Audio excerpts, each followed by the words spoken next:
오늘 이 본문의 말씀은 나아만 장군에 관한 이야기.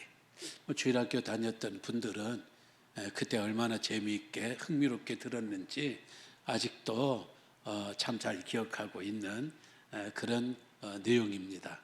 이 나아만 장군의 이야기는 단순히 나아만 이 나병에서 고침받았다라는 그 이야기가 아니고, 이 이야기 속에는 코드가 하나 숨겨져 있어요. 어떤 코드냐? 예수 코드, 예수. 복음 코드, 구원 코드. 구원은 어떻게 받는 것인가? 어떻게 우리가 구원을 받을 수 있는 것인가? 그 코드가 요 속에 이렇게 딱 들어있다라는 이야기죠. 근데 우리는 어릴 적에 그걸 몰랐어요. 어릴 적에는 그냥 스토리텔링으로 나만 장군이 물속에 들어갔다 나왔다. 몇 번, 7번. 얼마나 재밌어요. 이런 장군이, 이런 대장군이 그냥 아이들처럼 들어갔다 나왔다. 주일학교 반사 선생님은 얼마나 재미있게 그 신용을 내는지 깔깔 웃고 그렇게 지났거든요. 그런데 지나면서 보니까 여기 귀한 복음 코드, 어떻게 우리 인간이 구원을 받을 수 있는가, 왜 우리는 예수 그리스도가 왜 꼭 필요한가, 이런 내용들이 하나는 여기에 숨겨놓았어요. 야산에 인삼, 산삼 숨겨놓은 것처럼 저 바닷속에는 육지의 인삼이라고 하는 해삼을 숨겨놓은 것처럼 오늘 이 성경 속의 천삼, 하나님의 이 천삼이 숨겨져 있다라는 이야기죠. 오늘 다 아는 이야기예요. 새삼스러운 이야기는 아니고, 아는 이야기를 통하여서 다시 한번 우리가 복음을 알고 다시 한번 우리가 참 누리는 축복이 바로 단순하면서도 참 이렇게 좋은 것이구나, 이런 걸 느낄 수 있는 귀한 시간 되기를 바라겠습니다. 1절 말씀 보세요. 아람 왕의 군대 장관 나아만은 그의 주인 앞에서 크고 존귀한 자다 그랬습니다. 굉장한 사람이죠. 여기 그의 주인 앞에서 크다는 것은 대장군이라는 뜻이에요. 요즘 말하면 참모총장. 참모총장이니까 대통령 다음이잖아요. 대통령이 최고의 통솔 잘하면 그 다음 참모총장이 전군을 다 관장하고 통솔하는, 육군은 육군 참모총장, 해군은 해군 참모총장. 오늘 이 나만 장군은 군대 장관이라는 말은 온 군대를 전부 다 통솔하는 제2인자, 굉장한 사람이에요. 그 다음 말씀 보니까 크고 존귀한 자. 존귀한 자라는 것은 존경받는다는 거예요. 온 국민들이 존경하는 장군이에요. 쉽지 않거든요. 이 사람은 문관이 아니고, 존경받을 수 있는 문관이 아니고 무관이잖아요. 무관은 굉장히 이렇게 전쟁하고 피를 흘리고 칼을 쓰고 그러니까 그 앞에서 두려워하기는 하지만 존경까지는 쉽지 않은 거예요. 근데 이분이 얼마나 괜찮은 분인가. 이렇게 이 대장군이라는 칭호와 함께 존귀한, 백성들에게 존경을 받았어요. 백성들에게 존경을 받으면서 아람 왕의 군대 장관 나아만은 그의 주인 앞에서, 측근이라는 때, 이게 측근이에요. 이런 측근이니까 굉장히 권력자예요. 권력의 중심에 핵심부에 있는 사람입니다. 마지막에 큰 용사예요. 여기서 큰 용사라는 이 히브리어의 원어는 좋은 사람. 좋은 사람이에요. 좋은 사람이라는 뜻은 뭐예요? 모든 것을 다 가진, 자기도 좋고, 내 인생 좋다, 내 지금 자리에 위치가 참 좋다, 내가 누리고 있는 권력, 또 여기에 존경과 찬사까지 받으니 참 좋다, 이런 좋은 사람이면서 다른 사람들이 볼 적에도 우리 장군님 좋은 사람이야, 왕이 볼 적에도 모든 권력을 위임할 수 있는 좋은 측근, 좋은 신하, 좋은 장군이야.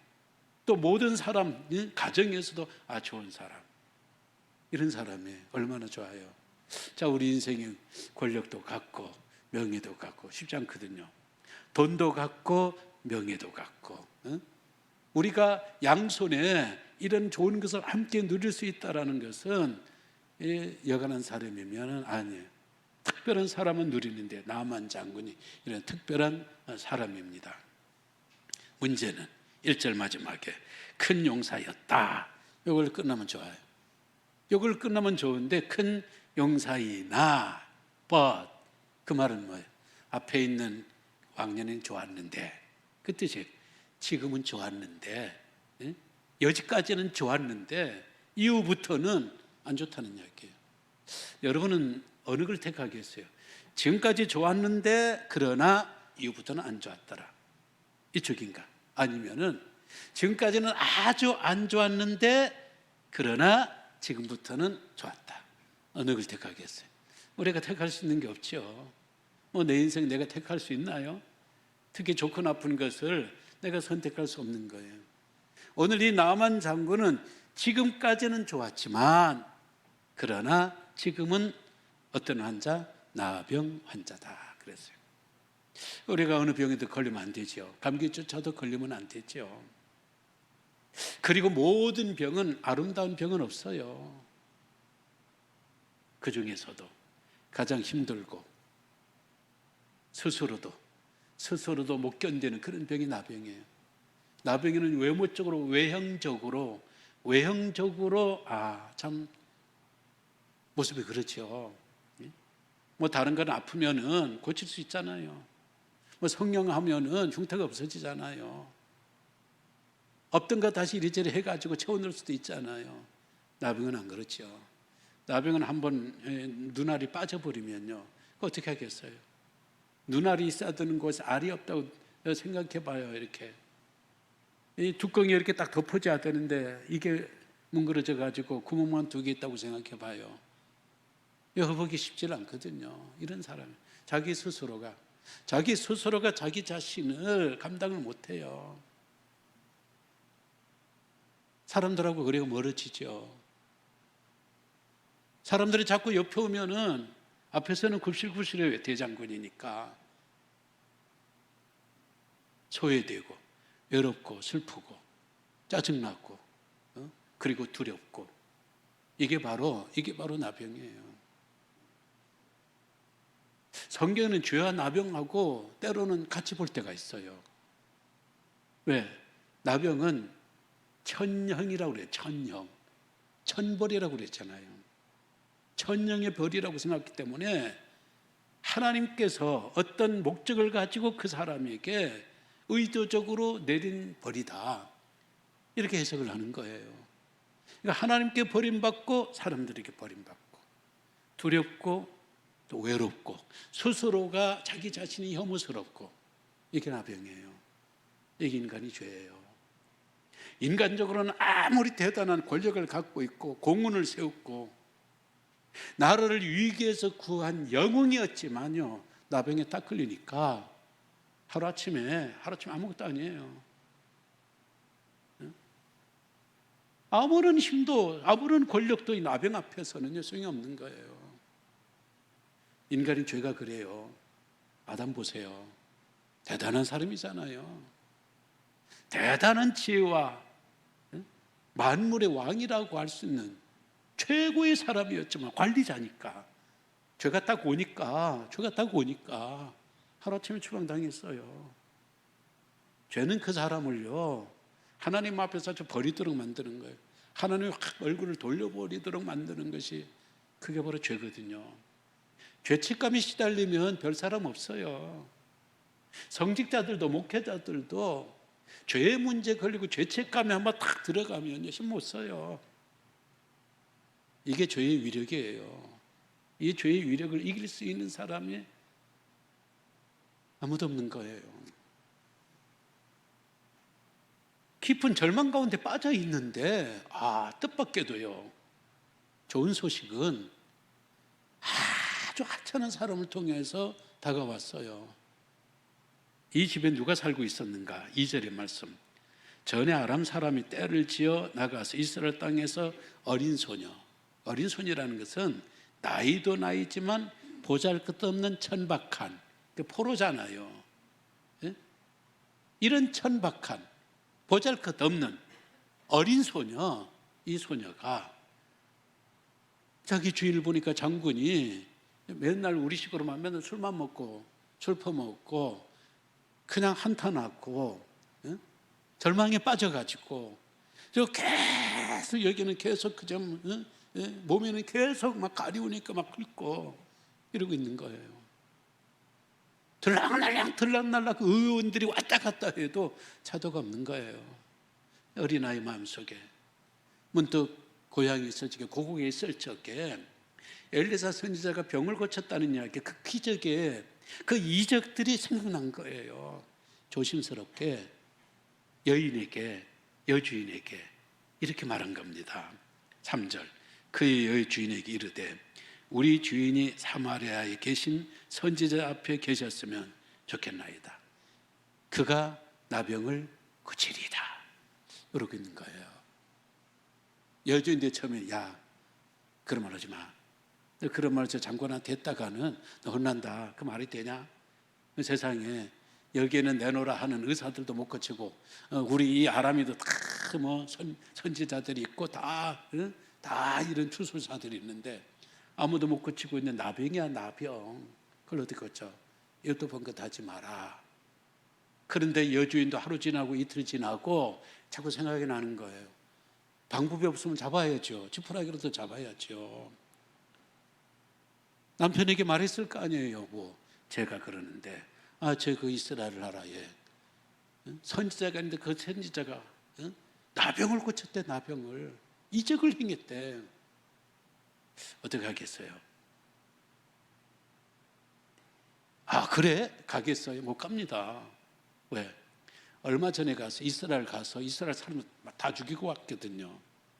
다 죽였다는 말은 그렇고 이 전쟁하러 가가지고 다 막 죽이고 그리고 포로들 붙잡아 왔어요. 근데 그 나라에 내가 무슨 체면이가? 그것도 내병 고쳐달라고 말이 안 되잖아요. 그 땅에 어떻게 내가 가냐고요. 그리고 내가 장군으로 대장군으로 그곳에 전쟁하러 그 당당하게 갔던 사람이 이제는 환자가 되어가지고 나병에 걸려가지고 이런 추한 모습으로 어떻게 그 꼴을 보여요. 자존심이 있죠. 그리고 그 사람들에게 어떻게 가서 고쳐달라고 그래요. 막 죽여놓고 양심이 있죠. 더군다나 내가 모든 걸 포기하고 갔는데 이게 선지자가 나를 보고 쉽게 고치겠어요? 선지자가 고칠 수 있다는 확신도 없어요. 암만 선지자지만 어떻게 나병을 고쳐줄 수 있다는 거예요. 그리고 선지자이지만 선지자인들 마음이 이렇게 넓겠냐고요. 민족적인 감정이 있으니까. 조금 전에 우리나라 사람을 많이 죽인 사람이 왔는데 쉽게 고치겠어요? 만약 고쳤다가는 내가 백성들에게 매국노가 되는 거예요. 매국노. 야, 저거 원수를 고쳐줬다. 응? 우리 그렇게만 사람들 죽였는데 왜 고쳐줬냐? 만약에 또 선지자가 고칠 능력이 없으면은 나만 장군은 돈 버리고 시간 버리고 명예 버리고 명분 버리고 아주 꼴이 참 우습게 된 거예요. 그럴 바에는 그냥 여기서 그냥 죽겠다는 거죠. 이런 몸으로 살겠다는 거 그게 견뎠어요. 근데 방법이 있어요. 견뎌서 될 문제가 아니지요. 그렇다고 그냥 요즘 사람들처럼 쉽게 이렇게 극단적인 선택을 할 수도 없는 이런 상황이에요. 앞으로 가도 욥처럼 앞으로 가도 안 보이고 뒤로 가도 방법이 안 보이고 동서남북에 꽉 막혔어요. 이걸 우리는 한계 상황이라고 그러잖아요. 한계 상황. 우리 상황의 한계. 우리가 살 때 보면 어떤 때는 막막한 그런 때가 있잖아요. 인생이 꽉 막혀버린 사업이 부도가 나고 우리가 정말 너무 엄청난 큰 병, 무슨 병입니다. 딱 이럴 적에는 이게 꽉 막혀버리는 한계 상황, 내 힘으로는 도무지 방법이 없어요. 해결의 길이 없어요. 한계 상황. 같은 말이지만 칼 야스퍼스는요, 이를 극한 상황이라고 해요. 극한 상황. 극한 상황이라는 것은 절벽 앞이에요. 벼랑 끝이라는 거예요. 어떻게 해야 돼요? 어떻게? 방법이 없잖아요. 돈 가지고도 안 돼. 의술도 안 돼. 임마누엘 칸트 있잖아요. 임마누엘 칸트는요, 이럴 적에 요청적 신관이라는 단어를 써요. 요청적 신관. 필요에 의하여서 하나님을 찾고 내 필요에 의하여서 하나님을 부르고, 그분이 한 이야기. 인간의 지성, 인간이 이성으로 따져봐도 하나님은 꼭 있어야 되겠다는 거예요. 내세는 꼭 있어야 되겠다는 거예요. 영생은 꼭 있어야 되겠다는 거예요. 그건 내 필요에 의해서. 그 말은 뭐, 하나님 없으면 안 되는 일이 너무 많으니까. 내세가 없으면 나는 절망적이니까. 영생이라는 게 없고, 이것이 인간의 이 인생이 여기서 한 번에 끝나는 인생의 끝이라면 내가 이 절망 어떻게 살 수 있겠냐. 그래서 내 요청에 의하여서 하나님은 꼭 있어야 된다. 내 필요에 의하여서 하나님은 꼭 있어야 된다. 이게 종교의 힘이고, 이게 종교의 위치예요. 많은 사람들이 21세기는 과학의 시대, 종교가 필요 없다는 거예요. 과학이 이 세상에 천국을 만들어내고, 우리가 인간의 수명을 늘려가지고 100년, 200년, 300년 계속 살 수 있도록 만들면은 이 세상이 이렇게 좋은데, 누가 그 천국을 바라보고 누가 하나님을 믿겠냐는 거예요. 과학이 하나님인데. 그러나 절대로 인간이 살아있는 한은 종교는 사라질 수가 없어요. 왜냐? 인생의 문제는 과학으로 답이 안 나와요. 과학이 낼 수 있는 답이 있고요, 질문이 있고, 과학이 답할 수 없는 질문과 의문들이 있어요. 숫자 갖고 컴퓨터 갖고 답이 나오는 게 있는가 하면, 암만 컴퓨터 해봐야 답이 안 나오는 인생의 문제들이 있어요. 인생의 문제. 마치 엑스레이를 찍지만은 오장육부가 다 나오지만 마음이 나와야 마음을 엑스레이로 찍을 수 있습니까? 우리의 이 영혼을 엑스레이로 찍을 수 있어요? 양심을 엑스레이로 찍을 수 있어요? 못 찍어요. 과학이 답할 수 없는 인생의 질문, 종교가 답하는 거예요. 여기에 종교가 있는 거예요. 극한 상황, 절망적인 상황, 인간의 힘으로는 도무지 할 수 없는 그런 상황이 되니까 대장군도 아람 나라의 수리아지요, 이 수리아의 이인자도 결국 신을 찾는 거예요. 바리바리 싸들고 얼마 전에 가서 그거 다 망가뜨리고 온 그 나라를 찾아가는 거예요. 그게 꼴이 뭐예요? 그가 방법에, 그 종교 외에는, 여호와의 이 선지자 외에는 방법이 없는 줄 결론을 냈고, 체면이 꼴이 말이 아니지만 가는 거예요. 5절의 말씀, 나아만이 곧 떠날새 은 10달란트와 금 6,000개, 의복 10벌, 왕이 준 거예요, 이거. 그리고 자기 재산도 일부를 이렇게 해가지고, 이 정도 되면 체면이 선다는 거예요. 암만 내가 그 나라 사람을 죽였지만 이렇게 돈을 많이 갖고 가는데 나를 박탈하겠냐? 이 돈무고라도 나와서 나를 영접하고 내 병을 고쳐줄 것이다 라는 이런 생각 가운데 찾아갔는데, 세상에 문전박대를 당했어요. 10절의 말씀 보세요. 엘리사가 사자 심부름꾼이잖아요. 심부름꾼을 그에게 보내 이르되, 너는 가서 요단강에 몸을 7번 씻어라. 그러면 내 살이 회복돼 깨끗하게 될 것이다. 이렇게 나오는 거예요. 이게 뭐 장난하는 거예요? 지금 요단강은요 굉장히 혼탁한 강이에요. 그리고 깊어요. 여기 들어가서 7번 왔다 갔다 하다가 저놈 나 죽이려고 하는 건 아니야? 나를 함정에 빠뜨리려고 그러는 건 아니야? 그리고 이 진흙 색깔이 이 물에, 이 혼탁한 물에 들어갔다 나왔다 들어갔다 나왔다. 아니 그거 어떻게 깨끗해? 오히려 더 더러워지지. 그런 식으로 해서 고침받을 것 같으면은 12절 다메섹강 아바나와 바르발은 이스라엘 모든 강물보다 더 낫지 아니하냐? 그 물이 더 깨끗해서 거기에서 목욕을 해야 더 깨끗해지지 않겠는가? 특히 말이죠, 이 아바나 강은 히라빈들과 로마 사람들이 황금의 강이라고 그래요. 황금. 강물이 너무 좋고 수질이 너무 좋아서 사람들의 식수로도 그러지만 여기서 나오는 물로 인하여 농사가 잘 되니까 일종의 어머니의 강이에요. 어머니의 젖줄의 강이라고 할 만큼 아바나 강. 이런 강들은 굉장히 맑고 깨끗하고 차고 사랑받았는데 여기에 비해서 요단 강물은 탁한 거예요. 거기서 무슨 역사가 일어났냐? 그 물로 어떻게 먹게 해서 깨끗해지겠느냐는 거예요. 이게 인간 역사예요. 오늘 제목을 비록 요단 강물이 더러워도, 요단 강물이 더러우니까 하나님의 말씀이 있든 선지자의 지시가 있든 이게 성지에 있는 땅이든 더럽다는 한 가지, 더러운데 거기 뭐가 구원이 있고 거기에 뭐가 치료가 있고 말도 안 된다 그러는 거예요.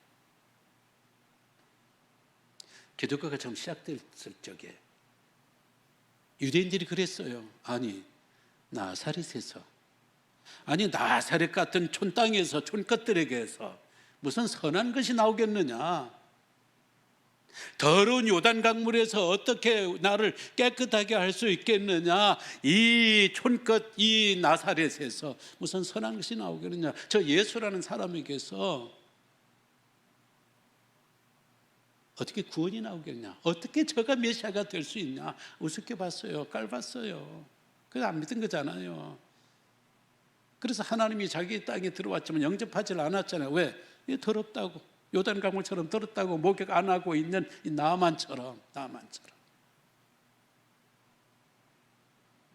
기독교가 로마로 들어갔어요. 로마로 들어가니까요, 로마 사람들이 야 저기 무슨 구원이 있어 저거, 저기가 무슨 저거 종교야. 기독교인들을 무신론자로 여겼어요. 무신론, 신을 안 믿는 사람. 왜? 이 사람들 보기에는요, 이 로마는요 신화의 나라예요. 신이 30만 개 있었어요. 그러니까 막 돌아서면 신이에요. 근데 이 기독교라는 이 사람들은 신을 안 믿은 사람들이에요. 자기들이 볼 적에는 예수라는 사람은 죄수예요. 그냥 인간이에요. 인간을 믿는 종교지, 인간을 믿는 그냥 종교지, 이 사람들은 신을 안 믿었기 때문에 무신론자. 저 무신론자들의 저거 무신론에서 무슨 구원이 나오겠냐? 그리고 교인들은 모일적마다 성찬예식을 했습니다. 성찬예식을 정부에 의하면은 예수의 피와 살이라는 거예요. 뭐야 이거? 응? 아니 예식에서 맨날 예수님의 살을 찢어 먹고 예수님의 그 피를 마셔. 이거 식인 정도는 아니냐? 이거 아주 천박하게 종교를 봤어요. 더군다나 로마는 법의 나라잖아요. 예수 믿는 사람 모여가지고 남녀간에 이게 완전히 그냥 형제자매 하는 거예요. 그리고 주인하고 노예간에 그냥 형제 하는 거예요. 로마의 법, 질서, 체계, 이게 완전히 무너뜨리는 사람, 무질서, 무정부의 사람이에요. 저기에 무슨 구원이 있겠냐는 거예요. 저기에 무슨 소망이 있겠냐는 거예요. 안 믿는 거예요. 지금도 그러잖아요. 지금도 예수 그리스도 전하고 증거하고 그러면은 사람들은 아니 그 예수의 피하고 나하고 무슨 고리가 있냐? 2000년 전 그 사람하고 오늘 나하고 무슨 고리가 있어? 아니 그 사람이 죽은 거하고 오늘 내가 내 죄사함 받는 것하고 무슨 연관성이 있다고. 저렇게 말하는 거는 종교적인 상술, 종교적인 상술, 종교적인 상술을 만들어 가지고 사람들을 유혹하고 끌어와 가지고 교단 만들고 행세하고자 하는 그런 거라는 거예요.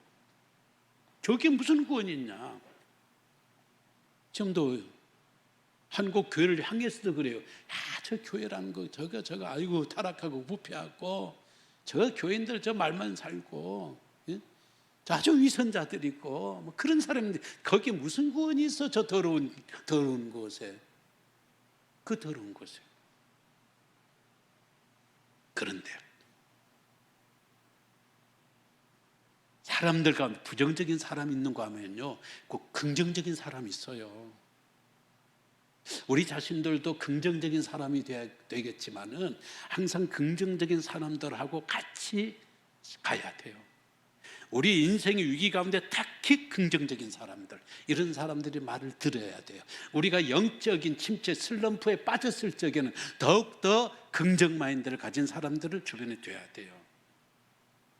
화가 나가지고 가려고 그러니까 그 중에 지혜로운 사람을 붙잡는 거예요. 장군님, 그러지 마시고 고정하시고 다시 한번 생각해 보세요. 뭘 생각하냐? 저 나를 박대하는 거 봐라. 야, 나는 지금 내가 오면은 그냥 달려와 가지고 나를 안자로는 모시고, 그리고 여기 나오잖아요. 11절 말씀. 그의 하나님 여호와 이름을 부르고 주여 주여 부르고 그의 손을 그 부의 위에 흔들어. 안수자래, 안수이든 안찰이든 막 흔들어 나병을 고칠까 그렇게 생각했는데, 이거는 저 더러운 강물에 7번 들어갔다 나왔다 하라고 무슨 뭐 훈련을 시키냐? 암흑에 훈련을 시키냐? 신하가 말하는 거예요. 장군님, 생각해 보세요. 그러면 선지자님이 열흘 금식해라 라고 같이 금식하시오. 그리고 한 달 동안 계속 안수 받으시오. 그리고 내가 계속 약을 달여줄 테니 약을 먹고, 내가 약을 만들어준 약을 바르고 그 일을 6개월 하시오. 이러는 게 낫겠습니까? 강물 속에 들어가서 그냥 7번 왔다 갔다 그게 낫겠습니까? 믿지야 본전 아닙니까? 어느 게 낫겠습니까? 생각해보니 그 말이 맞잖아요. 계속 안수해가지고 몇 달 걸려서 그냥 거의 죽도록 그래가지고 나는 거, 그게 나을까? 아니면 같은 선지자니까 안수해서 선지자가 낫겠다 할 수 있는 그런 능력을 가진 그 선지자라면은 선지자에서 입에서 나오는 그저 강물에서 들어갔다 나왔다, 이것도 맞는 말이잖아요. 옳다. 성령이 역사한 거죠. 성령이 역사해서 어린아이와 같은 마음을 주셨어요. 어린아이의 마음이 뭐냐? 믿습니다. 어른들은 이것 따지고 저것 따지고 논리적이냐 계산적이 따지고 그렇지만, 어린아이들은요, 그렇다고 하면 예, 맞아요, 아 그래요, 믿는 거예요. 믿습니다. 성령이 이 남한 장군의 마음속에 성령이 역사하는 게, 그렇지, 이 형네가 선지자를 믿고 왔는데, 선지자의 능력을 믿고 왔는데, 선지자의 손에서 나오는 능력이나. 41절, 나만이 이에 내려가서 하나님의 사람의 말대로 입에서 나오는 말로나. 고침받는 거는 같은 거잖아요. 손으로 안수해서 낳는 거나 하나님의 사람의 말대로 그분의 말씀대로 내가 순종해서 낳는 거나 같은 거잖아요. 그렇구나. 그래서 말씀대로 순종해서 들어가서 7번 왔다 갔다 하니까 그 다음에 그의 살이 어린 나이의 살같이 깨끗하게 회복됐다. 어린 나이의 살, 믿음의 어린아이들, 믿음이 어린아이가 되니까 그의 살도 어린 나이의 살처럼, 이 나병은 피부가 완전히 그냥 가버리는 거잖아요. 떡이 되어버리는 거잖아요. 문드러지는 거잖아요. 진물이 나오는 거잖아요. 근데 이게 어린아이 믿음으로 네, 그러겠습니다. 그거 할 일이냐고요. 일국의 대장군이 신하들 앞에서 들어갔다 나왔다 나왔나? 들어갔다 나왔다. 이게 체면하겠어요? 여러분 그렇게 하겠어요? 몰라, 내 생각에는 선지자가 발가벗고 옷 입고 들어가라고 그랬어요. 발가벗고 7번 그러면 나을 거다. 옷 발가벗고 야, 다 뒤로 돌아 그러지 않았을 거예요. 성령이 감동하니까 이거 체면 이거 차려주고 예 하고 그 옷 발고 들었다 나왔다 다 내린 어린애와 같은 심령으로 아멘하고 받아들이니까 참 하나님께서 그 믿음 보시고 깨끗하게 고쳐준 거예요. 이게 기독교예요. 기독교는 다른 게 없어요. 기독교는 굉장히 단순해요. 예수 믿으면 구원이에요. 복잡한 거 없어요. 복잡한 거. 예수 그리스도가 우리를 위해서 죽으셨고 그 피를 흘리셨고 그 피의 강물 속에 예수 그리스도의 십자가의 그 보혈의 강물 속에 들어가면은 세례 받으면 성령 세례 받으면 거듭나게 될 것이고 인생의 새 살이 돋을 것이며 깨끗하게 인생의 회복이 될 거다. 이거 기독교예요. 다른 거 없어요. 성경이 다 그런 거잖아요. 아브라함이 하나님을 믿음에 다른 거 안 했어요. 그냥 하나님이 아브라함이 언약을 믿으니까 하나님께서 그의 믿음을 보고 그를 의로 여겼다. 아주 단순하고 아주 간단해요.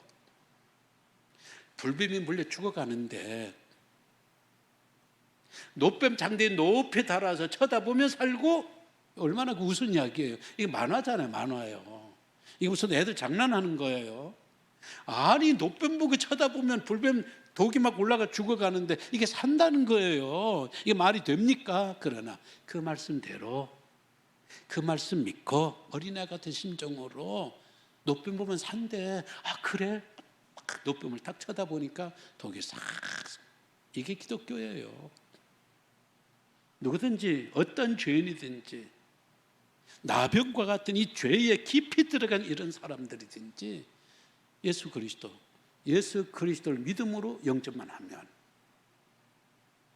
주님의 보혈의 그 강물 속에 들어가기만 한다면은 세상 사람들은 예수님에 대해서 나사렛에서 태어났느니, 예수님이 로마인들은 아이고 저 사형수니, 세상 사람들은 그게 무슨 엉터리 같은 그런 교리, 이 상술이고, 그렇게 조롱하고 웃을지라도 누구든지 그렇구나. 나의 이성을 십자가에 못 박고, 이거 파스칼 이야기예요. 그래서 말씀드렸잖아요. 파스칼은 신앙이 뭐냐? 내 이성과 지성을 십자가에 못 박아 버리는 것이 그게 신앙이다 그랬어요. 인간적으로는 이게 우스워. 인간적으로는 이게 아니요. 어떻게 2000년 전 그 사람하고 나하고 무슨 관계가 있다고? 그분이 피 흘려 죽였으면 그걸로 끝나는 거지. 그 피가 어떻게 내 죄를 사함받고 내가 그걸로 인하여 어떻게 의인이 되고 내가 천국에 어떻게 가? 그런 이성, 그런 논리, 그런 지성을 십자가에 못 박아버리고, 요단강물이 더러워도, 요단강물이 혼탁해도, 우리에게는 더 좋은 강, 더 깨끗한 강, 더 정결하게 하는 강이 있다 할지라도 말씀대로, 선지자의 말씀이 그러길래, 하나님의 말씀이 그러길래, 성경이 그러길래 믿습니다. 아멘, 믿습니다. 그래서 예수 그리스도의 십자가의 보혈 속에 막 빠져드는 사람은, 한국교회가 남들 보기에는 이러쿵저러쿵 더럽다 뭐하다 할지라도, 코로나 2년 동안 한국교회 데미지를 많이 입었지만 그래도 구원이 교회에 있기 때문에 이 교회 속으로 들어오는 사람들은 아주 간단해요. 간단해. 구원을 받는 거. 이게 기독교예요. 오늘 나만 장군의 이야기는 간단한 기독교의 구원을 아주 쉽게 이야기를 하고 있는 거예요. 이제 말씀 맺습니다. 이런 구원도요, 이런 복음도 전해주지 않으면 소용이 없잖아요. 전해주는 자 없이 어떻게 그 사람들이 알아요? 누가 전해줬어요? 한 소녀가 전해줬어요. 대장군을 살린 사람은 누구예요? 처음은요, 소녀가 살린 거예요. 어떻게 보면은 이 아람 제국에 여호와의 종교를 전파한 사람은 누구예요? 선교사들, 선지자들이 아니에요. 어린 소녀가 물꼬를 텄어요. 물꼬를 텄어요. 우리가 바로 어린 소녀예요. 남들 보기에는 우리 하찮아요. 우리 말주변도 없고 우리의 능력도 영향력도 없어요. 그러나 오늘 우리 개인들이 한계 상황에 부닥친 사람들, 인생의 문제 앞에서 어쩔 수 없는 이런 사람들에게 예수 믿어보세요. 하나님 안으로 들어와 보세요. 요단 강물에 들어가 보세요. 겉으로 보시는 이런다 저런 거기에 역사가 일어나고, 저도 그랬잖아요. 그 예수를 믿어보세요. 코로나는 많은 교인들을 지금 교회 밖으로 지금 쫓았어요. 밖에서 지금 교회 정하지 못하고 믿음을 버렸다가 마음은 아직도 이런 사람도 있어요. 이제 우리 마음속에 바로 그런 사람들, 주변에 그런 사람들, 소녀와 같은 예수를 소개하고 복음을 소개하고 십자가의 강물에 빠져들면 깨끗하게 정결하며 새 생명을 얻는다라는 이 귀한 인생의 가장 최고의 가르침을 전할 수 있는 소녀들이 우리들 뵙게 많이 나왔으면 좋겠어요. 아니, 우리 모두가 다 그런 소녀들이 되기를 주 이름으로 기원합니다. 다 함께 일어나셔서 찬송하십시다. 266장입니다.